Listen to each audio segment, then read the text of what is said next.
CMRL Exalogic സാമ്പത്തിക ഇടപാട് കേസിൽ വീണ ടിക്കെതിരെ കൂടുതൽ നിർണായക തെളിവുകൾ ഇഡിക്ക് ലഭിച്ചു. ഇൻവോയ്സ് ഇല്ലാതെയും വീണ CMRL നിന്ന് ലക്ഷങ്ങൾ കൈപ്പറ്റിയെന്നാണ് കണ്ടെത്തൽ. 2017 ജനുവരി മുതൽ ഒക്ടോബർ വരെയുള്ള കാലയളവിൽ 45 ലക്ഷമാണ് കൈപ്പറ്റിയതെന്നാണ് റിപ്പോർട്ട്. ടി അശ്വതി വിശദാംശങ്ങളുമായി ചേരുന്നുണ്ട്. അശ്വതി, വീണ വിജയന് കുരുക്കുമുറുക്കി കൂടുതൽ തെളിവുകൾ പുറത്തുവരികയാണ്. ഇപ്പോൾ ഇൻവോയ്സ് ഇല്ലാതെയും പണം കൈപ്പറ്റിയെന്നാണ് കണ്ടെത്തൽ. എന്താണ് വിശദാംശങ്ങൾ?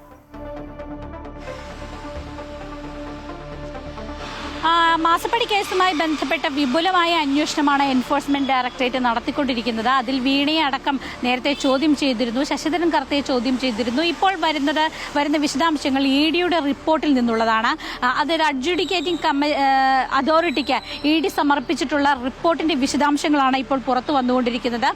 ഇതിൽ വീണയ്ക്കെതിരെ കൂടുതൽ തെളിവുകൾ ഇഡി പരാമർശിക്കുന്നുണ്ട്. ഇൻവോയ്സ് നൽകുന്നതിന് മുൻപ് തന്നെ വീണയ്ക്ക് ഈ പണം ലഭ്യമായിട്ടുണ്ട് എന്നതാണ് ഇതിൽ ഏറ്റവും പ്രധാനപ്പെട്ടത്. ഈ കേസിന്റെ അടിസ്ഥാനം തന്നെ സേവനം നൽകാതെ പണം വാങ്ങി എന്നതാണ്. നിലവിൽ ഇൻവോയ്സ് മാത്രം വാങ്ങിക്കൊണ്ട് അത് ഇൻവോയ്സ് ലഭ്യമാകുന്നതിന് മുൻപ് തന്നെ വീണയ്ക്ക് പണം കിട്ടി എന്നതാണ്. അത് 45 ലക്ഷം രൂപയാണ് ഇത്തരത്തിൽ വീണയ്ക്ക് ലഭ്യമായിട്ടുള്ളതെന്നാണ് ഇഡിയുടെ റിപ്പോർട്ടിൽ പരാമർശിക്കുന്നത്. 2017 ജനുവരി മുതൽ ഒക്ടോബർ മാസം വരെയുള്ള കണക്കുകളാണ് ഇതിൽ പരാമർശിക്കുന്നത്. ഈ കള്ളപ്പണം വെളുപ്പിക്കലിൽ ശശിധരൻ കർത്തയ്ക്ക് എതിരായിട്ടുള്ള കൂടുതൽ നിർണായക തെളിവുകളും ഇഡിക്ക് ലഭിച്ചിട്ടുണ്ട്.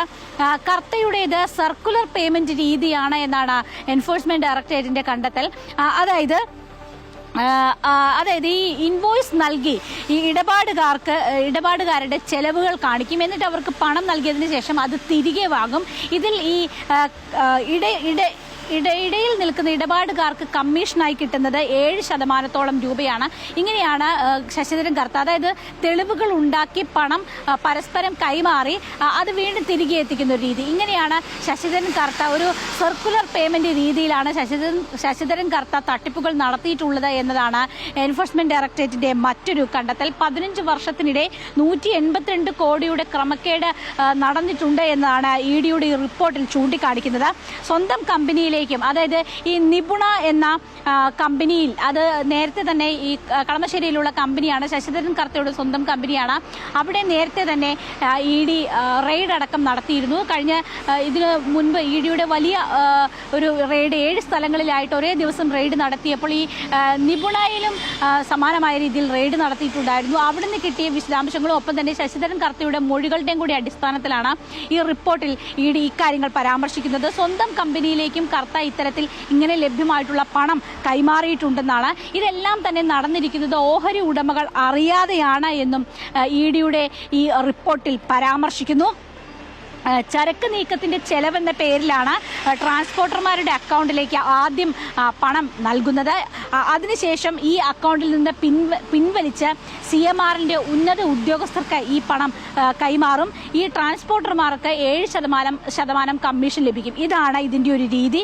ട്രാൻസ്പോർട്ടർമാരെ ചോദ്യം ചെയ്തതിൽ നിന്നാണ് ഇഡിക്ക് ഈ നിർണായകമായിട്ടുള്ള ഈ തട്ടിപ്പിലേക്കുള്ള ഒരു ലിങ്ക് ലഭിക്കുന്നത്. അങ്ങനെയാണ് ഇതിന്റെ വിശദാംശങ്ങൾ കൂടുതൽ പുറത്തു വരുന്നത്. എന്തായാലും വീണ വിജയന് എതിരായിട്ടുള്ള കുരുക്ക് കൂടുതൽ മുറുകുന്നു എന്നത് തന്നെയാണ് കഴിഞ്ഞ ദിവസം പുറത്തു വന്ന വിശദാംശങ്ങളും ഇന്ന് പുറത്തു വന്നിരിക്കുന്ന ഈ റിപ്പോർട്ടിലെ വിശദാംശങ്ങളും ചൂണ്ടിക്കാണിക്കുന്നത്. ഇൻവോയ്സുകൾ നൽകുന്നതിന് മുൻപ് തന്നെ 45 ലക്ഷം രൂപയാണ് ഇത്തരത്തിൽ കൈമാറിയിട്ടുള്ളത്. അതായത് ഒരു തെളിവുകളുടെ സേവനങ്ങളുടെ ഒന്നും തന്നെ അല്ലാതെ തന്നെ പണം കൈമാറിയിട്ടുണ്ട്. മാത്രമല്ല വീണയുടെ സ്വന്തം കമ്പനിയാണ്, അതായത് വീണയുടെ പങ്കാളിത്തമുള്ള കമ്പനിയായ ലേക്ക് ഇന്ത്യ കോർപ്പറേഷനെ കേന്ദ്രീകരിച്ച്, ലേക്ക് ഇന്ത്യ കോർപ്പറേഷൻ എന്ന് പറയുന്ന കമ്പനിയെ കേന്ദ്രീകരിച്ചും ഇഡി അന്വേഷണം നടക്കുന്നുണ്ട്. അതായത് ഇങ്ങനെ തട്ടിച്ചെടുത്ത ഈ പണമെല്ലാം എന്ത് ചെയ്തു എന്നുള്ളത് വലിയ ഒരു ചോദ്യമാണ്. അതുകൂടി ഇഡിക്ക് കണ്ടെത്തേണ്ടതുണ്ട്. അങ്ങനെ ഒരു അന്വേഷണത്തിന്റെ ഭാഗമായിട്ടാണ് ഈ ലേക്ക് ഇന്ത്യ കോർപ്പറേഷനുമായി ബന്ധപ്പെട്ട അന്വേഷണവും പുരോഗമിക്കുന്നത്. എന്തായാലും അതും ഇപ്പോൾ സജീവമായിട്ടാണ് ഇഡി മുന്നോട്ട് കൊണ്ടുപോകുന്നത്. ഈ റിപ്പോർട്ട് കൂടുതൽ പുറത്തു വരാനുണ്ട്. മാത്രമല്ല ഇതിന്റെ വരും ദിവസങ്ങളിലും കൂടുതൽ ചോദ്യം ചെയ്യലുകൾ ഉണ്ടാകും എന്ന് തന്നെയാണ് നമ്മൾ മനസ്സിലാക്കുന്നത്.